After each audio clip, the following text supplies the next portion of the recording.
Hi friends, bus కోసం road పైకి వచ్చాము. ఫుల్ గాలివాన. 1 అవర్ వెయిట్ చేసిన తర్వాత బస్ వచ్చింది. రాయవేలు వెళ్ళడానికి 1 అవర్ పడుతుంది.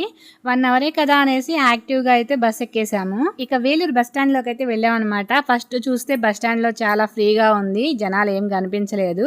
అబ్బా త్వరగా బస్ అందేస్తుంది, హాయిగా ఎక్కేద్దాము అనేసి అయితే అనుకున్నాము. నా వెనుక ఒక బస్ పోతా ఉంది. ఆ బస్సును చూస్తే మీకు అర్థమైపోతుంది.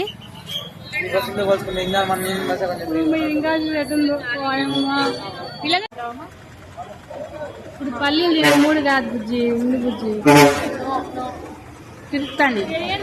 ట్రిప్ మంచిగా వస్తుంది, మీకు కూడా రావడమే రష్గా వస్తుంది. ఖాళీగా పోయి అంకుల్ ట్రిప్ వేస్తే ఎంత డబ్బులు వస్తాయో అంకుల్ కి.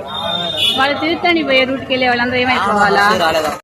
ఇవన్నీ కూడా వేరే రూట్కి వెళ్ళే బస్సులు అనమాట. అవన్నీ కూడా ఖాళీగా ఉన్నాయి. మా పాప వాటిని చూసి మీరు ఆ రూట్కి రావచ్చు కదా అంకుల్, బాగుంటుంది, డబ్బులు వస్తాయి, ఫుల్ జనాలు ఉన్నారు కదా, ఎక్కించుకోవచ్చు కదా అనేసి అంటుంది. బస్ స్టాండ్ కి ఒకవైపు చూసి నేను ఏదో అనుకున్నాను కదా, రెండో వైపు చూపిస్తున్నా చూడండి. ఇది వచ్చేసి మనకి అరుణాచలం వెళ్ళే బస్సులు వచ్చే దారి అనమాట. అసలు చూడండి, లోపలికి వెళ్ళడానికి దారి లేకపోయినా కూడా ఇరుక్కొని తోసుకునేస్తున్నారు. 3 hours వెయిట్ చేసాము.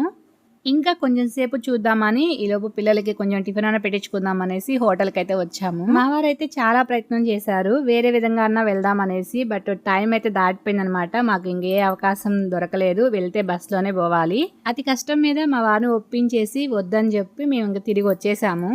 ఎంతసేపు వెయిట్ చేసినా బస్సులు ఖాళీ లేక, వెయిట్ చేయలేక మేము ఎక్కిన బస్సే ఎక్కిన వాళ్ళు చాలా మంది ఉన్నారు. ప్రతి నెల కొండ చుట్టే మా వారు మా వల్ల నిలిచిపోయారు. అదే బాధగా ఉంది. ఏదేమైనా అంత దూరం వెళ్ళి తిరిగి రావటం అనేది నాకు కూడా బాధగానే ఉంది.